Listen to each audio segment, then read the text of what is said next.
Lupakah kau padaku yang terluka.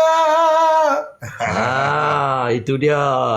Itulah tajuk lagu tadi tu. Aku tak ada suara ni, Wan. Terlerai sebuah impian tadi Ya, tu. ya, Itulah ya, tajuk ya, lagu ya. dia.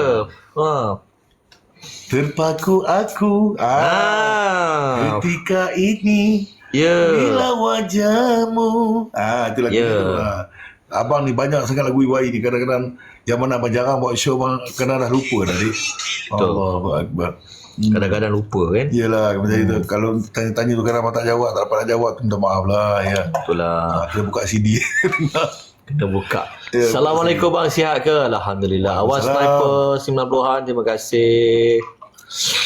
Apa lagi tu? Bimas rumpun kasih terbuang sekali. Boleh kejap lagi, boleh. InsyaAllah. Nak lagi kita belanja.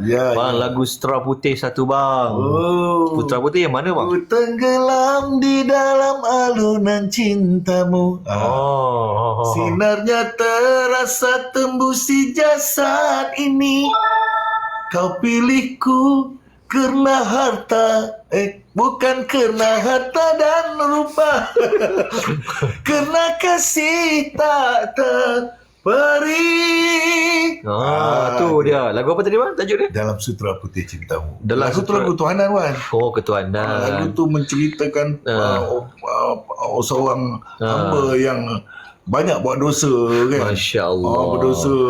Jadi memohon ampun daripada Allah SWT. Sama juga macam lagu Janggawadi yang abang buat tu, iklim tu, saling iklim tu. Masya Allah. Semuanya lagu-lagu ketuhanan. Ketuhanan. Lagi mengingatkan kita dengan Allah. Betul. Kan? Walaupun kita ni dah, yelah, abang ni dulu muda-muda nakal. Dah tua-tua ni Allah bagi rezeki hidayah ni. Hidayah ni rezeki. Betul. Hidayah ni rezeki. Ada orang Allah tak bagi sampai mati pun tak dapat hidayah walaupun kaya raya hidup. Betul. Kan?